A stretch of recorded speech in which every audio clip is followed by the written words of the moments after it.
Today we are talking about Canada. What is the state of the country's consumers? What is the economic outlook for the coming year? What has the shutdown of Hudson's Bay department stores meant for retail real estate? I have so many questions. We're going to find out all about them and more with JLL's Canada CEO, Alan MacKenzie.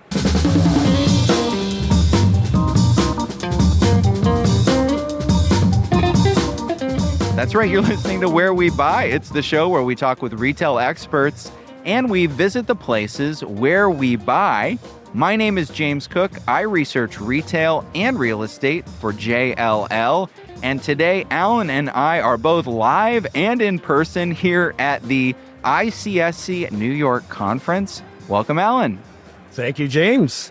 Really appreciate you inviting me. Yes. So this one was really down to the wire. I didn't know if we were going to get you because there was a bit of weather in Toronto this morning. Go figure. It's December and it's Canada. And yes, the white stuff fell hard this morning. Right. But you made it just in time. So I want to talk a little bit. Well, hey, before we get into the Canadian consumer, you're the CEO of JLL Canada. What does that entail? How do you describe your day-to-day? Is there a day-to-day for you? I had that question a few times, James, and the best way I can answer it is I'm like a business decathlete. Okay. All right, so there's 10 sports or 10 events over 2 days as opposed to just doing one thing. So at the end of the day, I'm responsible for the business development, the overall P&L of all business lines in the country, including capital markets, work dynamics, leasing, property management, and so forth. So I have to have eyes on the side of my head and the back of my head. I can't sleep at night because it's a 24-hour job.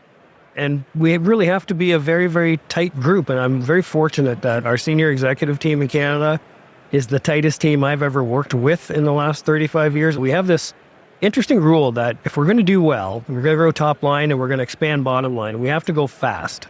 And in order to go fast, inherent in it is the risk of making some mistakes.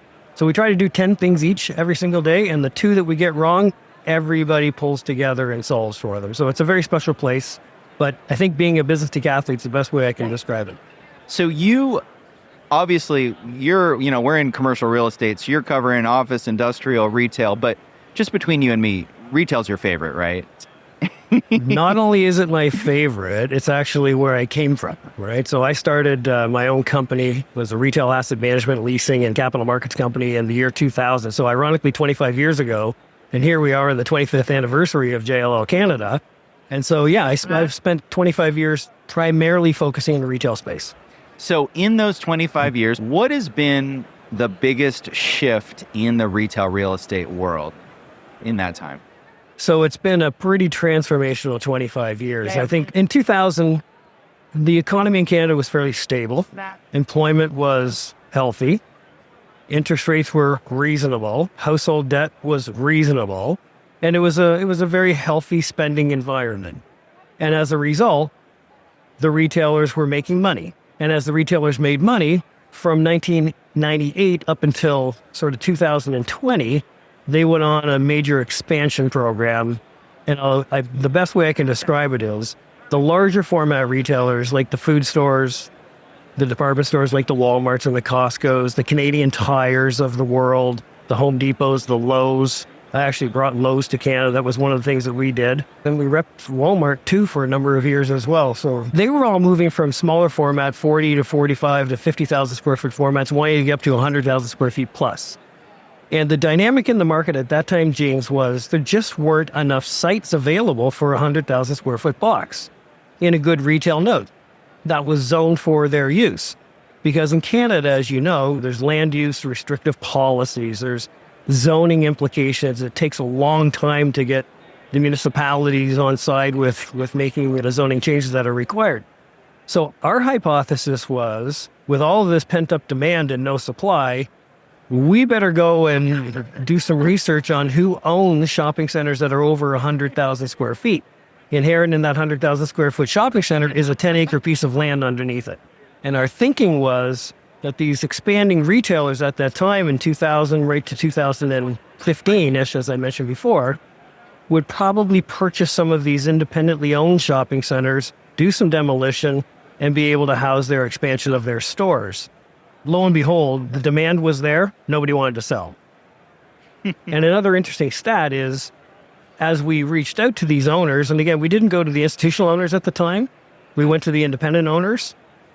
What ended up happening was we got a lot of contracts to do asset management for them and leasing. So boom, there we go. We're now in business. But another way of describing how the industry was very different, I'm sure we're going to get in there, was there was no such thing as a database of anything. Zero. Right. So on that hypothesis of the 100,000 square foot use, the 100,000 square foot shopping center, I literally, without a word of a lie, I bought a map of every city in Canada. I had them laminated. I went to the corner store and bought the little blue dots, and I stuck a blue dot wherever there was a shopping center over 100,000 feet. And then I would literally drive it and figure out who owned it. And I would create my own, we called it a list. We didn't call it a database. But to the best of my knowledge, I was the first person to create a database inventory of all the shopping centers over 100,000 square feet in Canada. And that happened in 2000. It took me 2 years, so 2000, 2001. We never ate at the dining room table for 2 years because the maps were basically the placements. We had no place to eat. But with that, we learned a lot of things as well. So at the time, 54% of those shopping centers over 100,000 square feet were actually owned by independent high net worth owners as opposed to institutions. Now it's flipped quite a bit. Mm-hmm. Institutions have taken over, and now the high net worth buyers are buying from the institutions. So these are the cyclical things that happen. But the whole hypothesis was that the database would help us mine for things that we would find out. So we discovered also another interesting one I thought was it basically took Canada 1,981 years, so 1981, to build half of the inventory. And it took the next 19 years to double it. And that was on the heels of a lot of immigration, a lot of natural expansion that was happening residentially into suburban Canada. And land use policy at that time was, if you were a big residential developer of subdivisions and you wanted to build 500 acres worth of houses, you were forced to build 50,000 square feet of retail or even more. Right. And these people didn't have the expertise. So the inventory that was built from 1981 to 2000 was actually broken in many ways. It wasn't institutionally thought out. It wasn't planned appropriately. The mix of the tenants weren't really, really healthy. And we saw that as another opportunity to help these folks turn these things around, which is primarily what we did until we got a call from Walmart to rep them. And then we got a call from Lowe's to rep them. And all of a sudden we sat on the other side of the seat and we were dual agents. So then what happened? After you were working with Walmart, where did you go from there? We got a call from a lawyer at Stikeman Elliott, who's now a personal friend of mine, and he said, I've got a retailer that we're trying to bring into Canada. Is there any chance you could come to our office tomorrow? And my business partner at the time, Michael Goulet, and I said, yeah, sure, we'll help out. We'll give you whatever information you need and help orient them to the Canadian market. So we sat at their long, major main boardroom. It was 75 feet long or whatever. There were 3 gentlemen with white button-down shirts and khaki pants at one end, and Michael Goulet and I were sitting at the other, and the lawyer was in the middle. And the lawyer just fired questions at us about the market, the marketplace, all of our research and the database that even though we didn't call it a database, it's now called a database. And I could tell by the questions that were coming that they felt maybe that we're worth talking to even more because we could accelerate whatever it was that they were trying to do. We didn't know who they were. And so when the meeting was over, it was only supposed to be 30 minutes. It lasted 90. The lawyer, whom I didn't know at the time, was escorting my partner, Michael Goulet, and I to the elevator. Oh, wait, let me ask. What year was this? So this was 2002. Okay. 2002, 2003. I'm trying to think of who I should guess. Go ahead, you tell me who it was. It was Brett Jarrett. He was put in charge of expanding Lowe's into Canada. Lowe's, okay. And so it was funny. He walks us to the elevator and he goes, you guys have the contract. And I look at him and I go, what contract? What contract? What are you talking about? We're here just to do a favor, to answer some questions. He goes, oh, my business partner, Eric, didn't tell you that you were being interviewed. I said, well, who was it that was interviewing us? He goes, he didn't tell you? I said, no. So he goes, we're going to call you tomorrow. So Michael Goulet, this is a true story. Michael Goulet and I, we literally go home that night. I get a call from this lawyer at Stikeman Elliott. He goes, you need to bring a Bible to your office for our 1:00 call tomorrow afternoon. And I thought that was just as strange as the look that's on your face looking back at me right now. I never expected that. So I had a Bible at home and I brought it to the office, and we started a conference call over a speakerphone back in those days. And he said, you both need to put your hand on the Bible and your other hand in the air, left hand on the Bible and right hand in the air. And I'm going to tell you confidentially who the tenant is. And you're now under an NDA. So that's how we did NDAs in 2002. It's just God's law. I'm not making this up. I can't make this up, James. This is true. And so, we did that, and we ended up signing a contract with them. It was a 3-year contract, and we ended up representing them for 11 years. How many stores did Lowe's do in 11 years? We did 35 stores. Wow. We did the first 35 stores. And then they developed and built their own department internally, domestically, based in Toronto. But still, I would say whoever's listening to this who does business with Lowe's, they would agree with me that probably the most loyal retail relationship that anybody would ever be blessed with having in their entire career. I can't say enough about that organization. Wow, that's great. So after that experience, what led you to JLL? So my business partner, Michael Goulet, was 25 years older than me. And he actually came from the retailer world, from Dialect stores in Canada. So that was Fairweather, Harry Rosen, Tip Top Tailor, fashion retailers. So he wanted to retire before I wanted to retire. And I agreed to buy his shares in the company. And the day that he left, I realized it just wasn't nearly as much fun. So we operated the company for another 2.5 years after that. And everything was going really, really well. We were expanding. We were getting now more into what we set out to do, which was institutional asset management we ran the portfolio for ING across Canada. We ran the retail portfolio for Manulife and Standard Life, and work was good. And we were really enjoying ourselves. And then I got an email from a friend of mine saying he wanted to have lunch. And I said yes. And he brought along another guy who I didn't really know.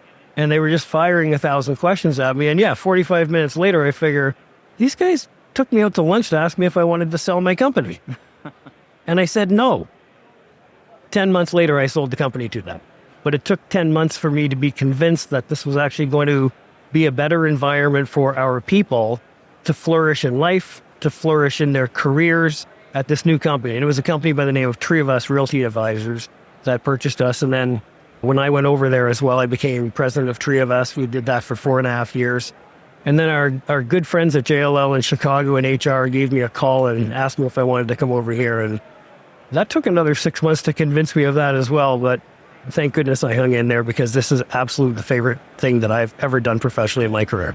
That's fantastic. It must have taken some convincing. I mean, Trio Vest, it was no longer your company, but you were the founder of a big portion of this. It must have taken a lot to get you to come over. It did take me a lot. As I say, it took probably 9 or 10 months of convincing, and it was not a money issue at all. It was really, we established this company, as I said, in 2000. It was 19 years later, 2019. We had done a lot. Like we did not set out to represent the quality of corporations like Walmart, Lowe's, ING, Manulife, and others. We were just hoping to get work and enjoy ourselves and provide value to our clients. And it became something bigger than we ever anticipated and expected. So to effectively undo that was like undoing a dream that we didn't even think was possible. And so, there was a lot of emotion involved in it. I was mostly concerned about the well-being of our people. There was one person, my EA, who was not invited to make the switch over to Trio Vest. And literally, I'm not making this up either. And at the 11th hour, I killed the deal and told them that if they don't take Janet, then we're not doing the deal. And of course, they came back at me and they said, they're going to come full circle, because I'll tell you who said that to me in a minute. When I said that, he looked at me across my boardroom table and he goes, "You're serious, right?" And I go, "We're not leaving a soldier on the field. She's coming, or we're not doing this deal." That was Vince Brown. Vince Brown was the CEO of Trio Vest at that time. Now Vince Brown is the executive managing director of property management at JLL Canada. And we are so lucky to have him. He's one of the best human beings I've ever met in my life. It's a small world in real estate, right? But even in Canada, it's an even smaller world, right? You're correct. Everybody Absolutely right. knows everybody. Okay. So let me ask you a market question. Sure. Is it fair to say retail in Canada is a landlord's market right now? I would say yes and no. It's one of those answers. Okay. So for AAA class enclosed shopping centers owned by institutions, these are the best of the best malls. Yes, the vacancy rates are down below 2% right now. Jeez, that is low. It's very low. Wow. Nobody's building anything. There's nothing in the pipeline at all, James. So it's not like we're going to get more inventory delivered. Yet we're still, happily welcoming 4 million new people to our country. So immigration is still, even though it's been dampened a little bit in the last year, it's still very high. And that population growth is obviously they have to consume things, and they're consuming them at the same shopping centers with no more square feet. So retail sales, foot traffic is going up, conversions going up, retail sales are going up, groks are going up for retailers, obviously, and it's been a very, very healthy environment. So let me say the other side of the coin.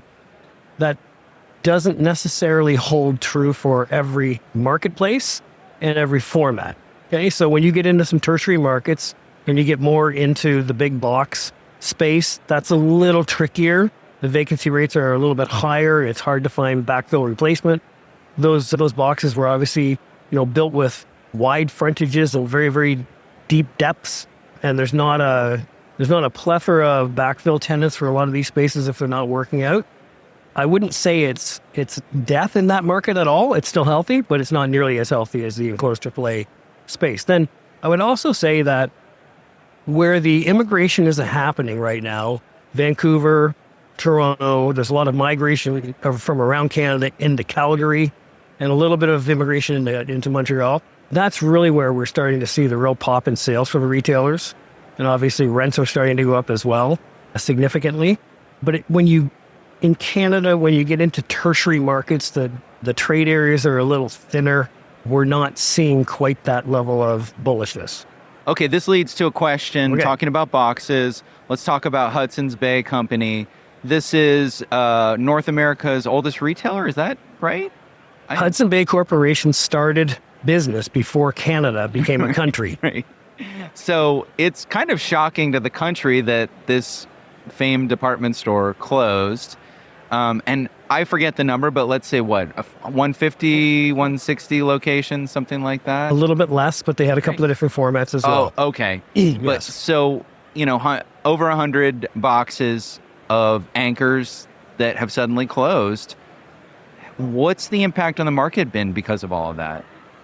So those who have strong shopping centers and don't have any space left for the people who are trying to get into them and are well capitalized in order to spend money on the conversions of the bricks and mortar into something that's leasable to these other tenants and convert the $4 face rates from Hudson Bay into $50 face rates from the new backfill tenants are very happy because there's just we're running out of entitled land around these shopping centers, so we can't build new.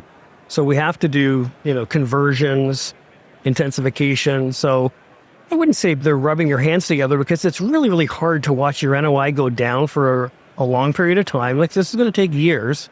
And then to spend tens of millions of dollars retrofitting these stores, potentially even demolishing many of them and rebuilding from scratch with a hope that you're going to find enough tenants to backfill it so that at the end of the day, you're better off. But the hypothesis in the marketplace in Canada, James, is that will be the eventual outcome. 5 years from now, we'll all be looking at the fact that draw has improved, mix has improved, because the Hudson Bay really wasn't doing a whole hell of a lot for these shopping centers anymore. The original intent was all about draw. So, the landlords were doing the deals basically for free in order to bring human beings, and then we'd scatter a bunch of CRU tenancies about. You've heard that term from Alex Avery. I was listening to that one the other day. You're right. CRU, commercial retail unit. You got to throw that in there because that's got to be Canada specific? It's a little bit of U.S. as well, but more Canada, okay. Yes. Yeah. So now you know that I'm Canadian, eh? CRU, eh? Let's get some Tims and wait, what's another Canadian thing? Now I'm blanking. Well, some poutine if we're in Quebec. Yeah, maple syrup. Maple syrup, yep. Okay, so overall, probably going to be a positive. Was that the same? So Target opened a whole bunch of stores and then closed them. What was that, like a decade ago now? I think it was about a decade, yes. Yeah. Was that a similar impact on the market when Target did that? At that time, the retail sales per square foot were not as strong. The retailer demand for leasing space was not quite as strong as it is now. Like, we have an influx of expanding retailers across Canada because of the dynamics. Like, we have so much immigration, notwithstanding the fact that unemployment went down in the summertime. We've had 3 months straight of significant employment growth in the face of dealing with tariffs and people not wanting to make any business decisions because we don't know what the environment's going to be like. So we have a really, really interesting consumer mentality. I think that's where you started in your intro, actually, is notwithstanding, I could tell you all the bad things that the consumer is dealing with. High interest rates still, although they came down back a few weeks ago a little bit, but still relatively high. Consumer debt is relatively high against U.S. metrics as well. There is threat of job loss because of tariffs, and there's a number of other concerns. We just have a new government in, and nobody knows if we're going to build pipelines across the country. We just don't know what's going to happen. That uncertainty, that VUCA you've heard about before, the volatility and uncertainty, is causing people to naturally not really do things. But in the light of all of that, the psychology of the Canadian consumer is they're still spending, but there's a bifurcation of behavior. So those with good means, financial means, are spending a lot more than they used to. That's that same cohort. Those who have less financial means are being really, really picky, value-oriented in their mind. They're doing their research. They're knowledgeable. They don't trust the retailers when they say there's a sale on. They go and they do their research before they get in their car and drive to the mall. And they're just really, really smart and educated. In fact, the people who have could learn a lot from the people who don't have as much because of how smart they've gotten with the retail spending habits. So that's been a little bit dampened in that area because those are the people who are most at risk of those economic factors and forces. So overall, it's going up, but that's really driven by, call it, the wealthier Canadians than it is overall the entire population. I've been talking to a lot of people about CBDs and the impact of office workers on the retail, right? And the CBDs, like, since the pandemic, some cities, especially cities in like Texas, most office workers are back. Other cities, it's somewhere in between. What's it like in Canada? Texas never had COVID, did it? No, yeah, I don't think so. It didn't happen. It never happened. They're still in denial, I think. So Canada is the slowest country to bring people back to the office. Okay. Statistically. Why is that? There's really 4 factors. One is our environment in the wintertime is not fun, witnessed by myself trying to get on my plane this morning. Our public transportation in our urban centers is somewhat archaic, although improving in Montreal and Toronto. Still not that great. So the psychology of the person is, it's going to take me an hour and a half in really, really bad weather in the winter to make that trek. I just don't want to do it. Then on top of that, you generally have people living in larger format homes. So the condominiums here are 700 or 800 square feet. The homes are 3,000 square feet. There's lots of space to live and there's lots of space to have an office at home. That's number 3. Number 4 is very, very different from the US. 30% of our occupied office space in Canada is occupied by unionized corporations and or governments. They're the ones not forcing anybody to come back to work. So we're only really dealing with 70% of the occupied population, which puts us behind the 8 ball before the statistics start getting cast. So unionized workers and government workers aren't being forced to go back at all, or... It's gradually happening too slowly, but it's picking up pace in recent months. Okay. And hopefully that will continue. The other thing that held the return to office back was the big banks, especially in Toronto, Montreal, and Vancouver. They were afraid that if they forced all their people to come back in space that was built out in 1997, they were all going to leave and go to some other company. Right. So they were fearful of a massive brain drain and departure. So they effectively artificially kept them at home, not because it was more productive for doing work, but because they were afraid they were going to lose their employees if they forced them back. They've changed policies on that. The banks are now 4 days a week. They've now found themselves collectively millions of square feet just in downtown Toronto short on space. They can't house the people they're trying to bring back. I know that because there's a whole bunch of mandates given to the brokerage community in order to find space, and there's hardly any left. With that slow return to office in the big cities, Vancouver, Toronto, how much has that impacted the retailers in the CBDs? Yeah, significantly. So with low foot traffic, obviously, money isn't flowing out of the wallets nearly as much. There's not as many people. The principles behind driving value in retail is more people coming more often, spending more time, spending more money as a result, driving sales, driving rents, driving value. That is the entire principle of retail, right? And so when you don't have the people, you don't have the sales, and you don't have the ability to pay rent. So in downtown Toronto, as an example, there's basically an underground shopping center underneath the CBD of Toronto. And I don't actually know the percentage of vacancy at the height of when people were staying at home, but it had to be almost 50%. It was dreadful walking down there. It almost felt like a homeless place, right? Now that has come back. Now that we're into our effective, third winter after COVID or fourth winter after COVID, people are coming back. The banks are back in business now 4 days a week. Fridays are still quiet for the retailers in the CBD, but Monday to Thursday is pretty healthy, and there's a lot of expansion. Restaurants are opening left, right, and center. You can't get a seat in a restaurant anymore Monday to Thursday. Friday, you can get a seat whenever you want, but Monday to Thursday, no. So it's healthy now. It hasn't been for about 3 years now. As many times as I've been to Toronto, I've never been to the underground city. Come on. I know. I saw you at Union Station once. Oh, is that part of the underground city? Yeah. Okay, well, I've been to Union It's Station. the starting part from the subway. At Union Station, you were with Helly at the time. Yep. And you were looking at some of the formats and eating a lot of really delicious foods. Yes. Yeah, so Helly's taken me around there. Can you go from your office underground all the way to the station? Yes. Wow. How much, and all of that is lined with retail or just certain parts? It's a couple of million square feet of retail. Jeez. And it's services and fast food, right? It's everything. It's fashion, services, Really? fast food. It's like its own shopping center.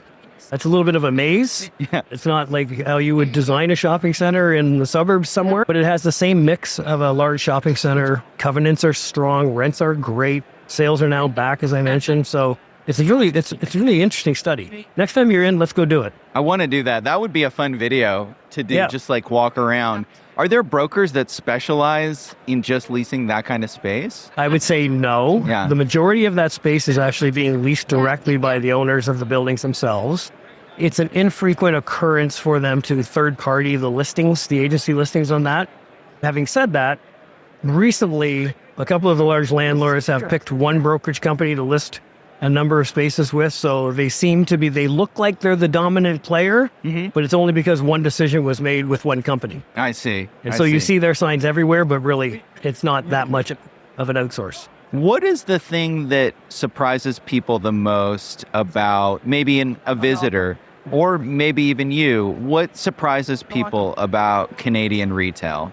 Yeah, the health of it, James, because again, we didn't build too much on a per capita basis. So on a per square foot per capita basis, we're so much less than the US. We have really stringent zonings. Maybe we're coming full circle in the conversation here. Stringent zoning requirements. We don't have a lot of pending new competition under construction coming anywhere in Canada right now as well. Yet we have tremendous immigration. So sales are escalating a lot quicker than anyone really did anticipate.